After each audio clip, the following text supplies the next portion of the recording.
جیسے کہ بعض لوگوں کا طریقہ ہوتا ہے کہ کسی موضوع پر اگر ہم لانا چاہتے ہیں جلد بازی سے کام لیتے ہیں.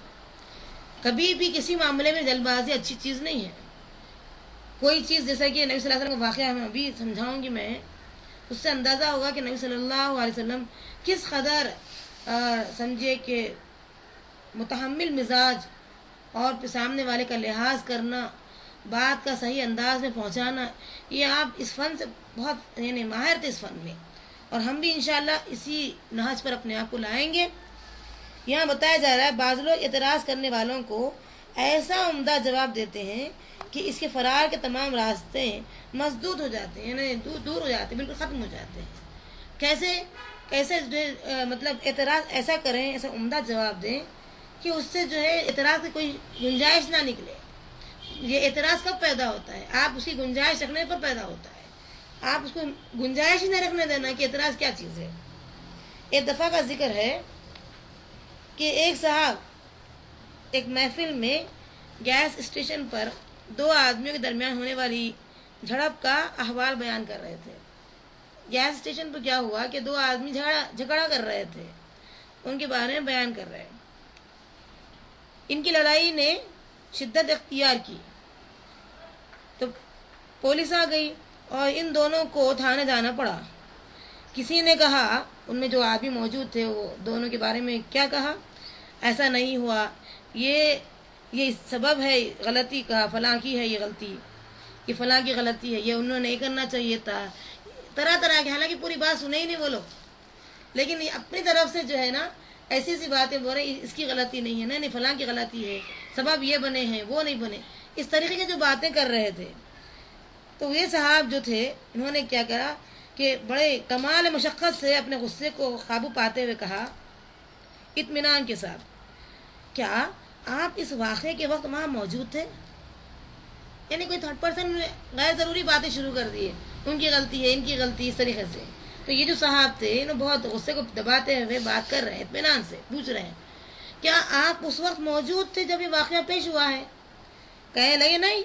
پھر آپ کسی عینی شاہد کو دیکھے، انہیں کوئی آنکھوں سے دیکھا تھا جو آپ کو بیان کر رہا تھا ایسا؟ انہوں نے کہا نہیں. کیا تفتیشی کارروائی کے متعلق آپ پڑھ چکے ہیں کیا؟ بولے نہیں، ایسے کوئی کارروائی اس تعلق سے میرا کوئی علم نہیں ہے. پھر ذرا زور سے کہے یہ، اچھا تو آپ مجھے کیسے جھٹلا رہے ہو جبکہ آپ کو کسی چیز کا پتہ ہی نہیں؟ تو یہ انداز ہوتا ہے کہ پہلے آپ اس چیز سے سوال کرتے چلے جائیں، اعتراض کے موقع سے پہلے اس کو آپ کی تمہید ایسا باندھ دیں کہ پھر وہ سوال نہ کر سکے. مجھے ان کا یہ انداز پسند آیا.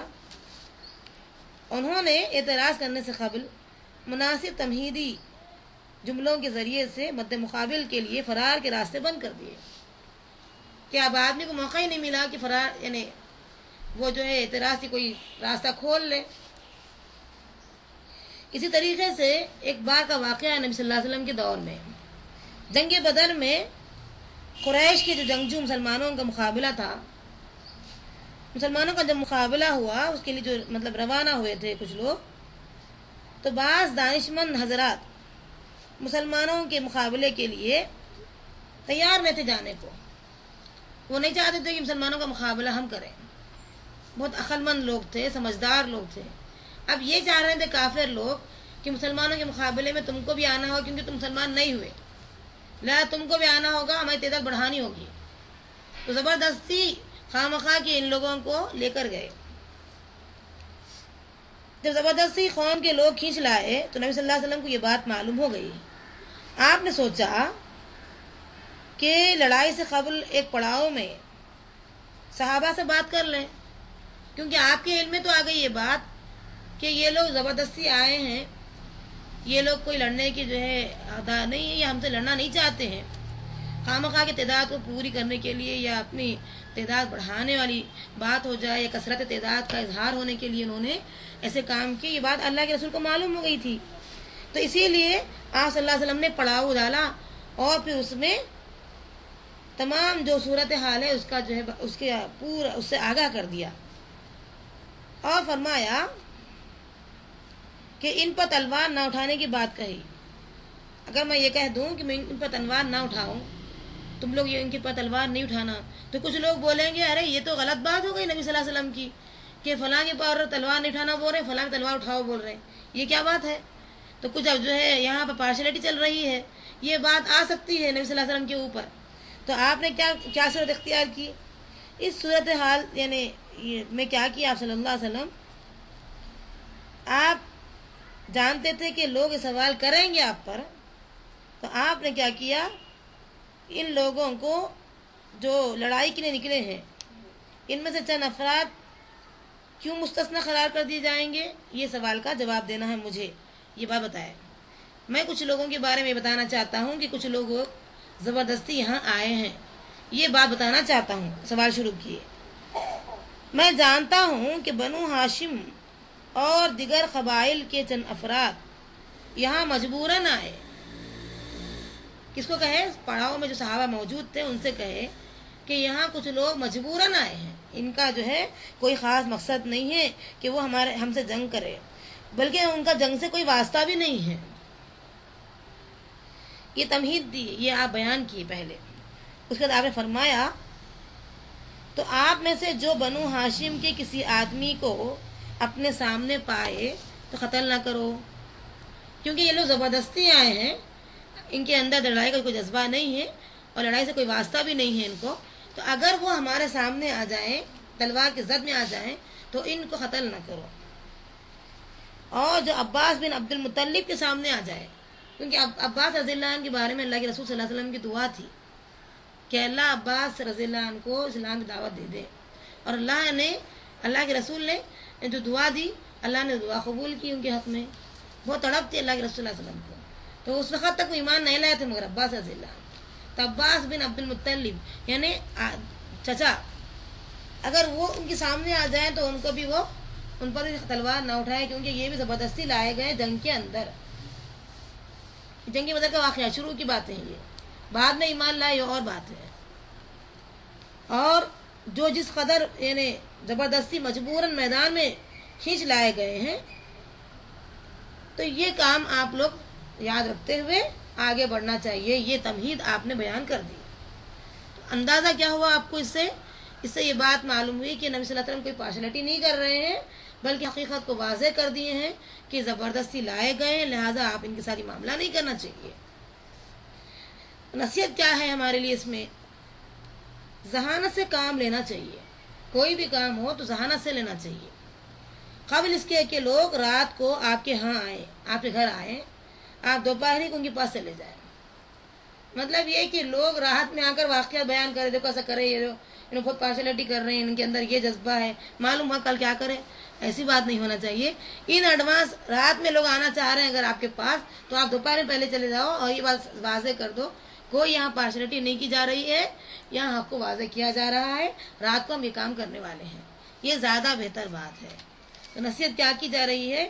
قبل اس کے کہ لوگ رات کو آپ کے گھر آئیں, آپ دوپہر ہی کو ان کے پاس چلے جائیے. تو یہ ہے آپ کے لیے نصیحت کا پیغام.